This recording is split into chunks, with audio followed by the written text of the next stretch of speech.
Hey y'all, this is Jeremiah, pastor at Centennial ARP. Thanks for tuning in for today's video devotional out of Proverbs chapter 1. We're going to start at verse 24 and read through verse 33. This is wisdom still speaking on this last video devotional. We started the first part of what wisdom had to say. This second part can seem a little intense, but I would encourage you to continue through it and to see what that last verse has to say. This is starting with verse 24. Because I have called and you refuse to listen, have stretched out my hand and no one has heeded, because you have ignored all my counsel and would have none of my reproof, I also will laugh at your calamity. I will mock when terror strikes you.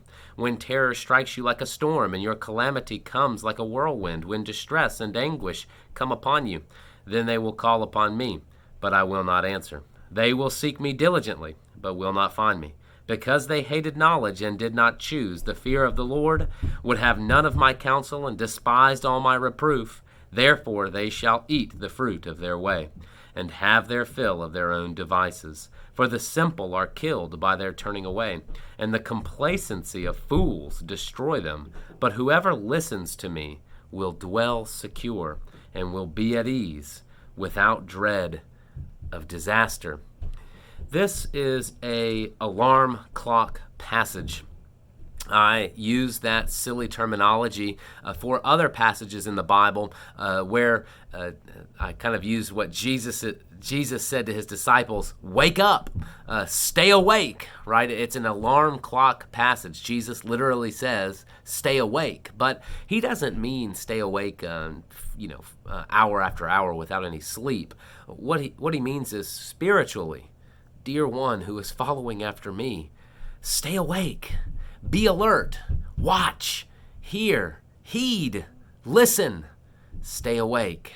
And wisdom here is doing us the very same thing. Wisdom personified at the pen of Solomon in these Proverbs to begin us as we're looking at what it means to be wise, what it means to heed what God has said to us. Wisdom gives us a stay awake moment where as we are looking at this world and seeking to follow after our own devices, there will be and can be repercussions. And wisdom is diligently calling in the streets to heed her words and to follow after her, to have that healthy fear of the Lord, as we see in verse 29, to listen that we might dwell secure and be at ease without dread or disaster, as verse 33 states, but at the same time recognizing that a hating of knowledge, of truth, of not choosing the fear of the Lord, of having no counsel with wisdom, of despising wisdom's reproof. That's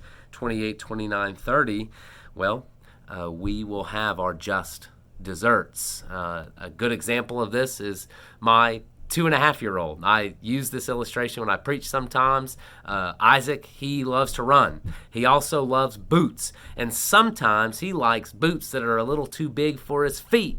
And so he'll get to running. And I tell him, son, if you run in those boots, you will fall. I am certain of it. Don't run in those boots or you'll fall. And what does he do? Well, he loves to run and he loves the boots. And so he runs. And so he falls. It is a reality that the choices we make have consequence. And it's so easy and silly to look at Isaac and think, yeah, he fell down and he skinned his knees. But dear Christian, today, have you considered the spiritual consequences for the actions that you take? Because all the actions that we do, all the choices that we choose, have spiritual ramification. Are we heeding wisdom's voice from the Word of God? Are we seeking after God? Are we following after Him?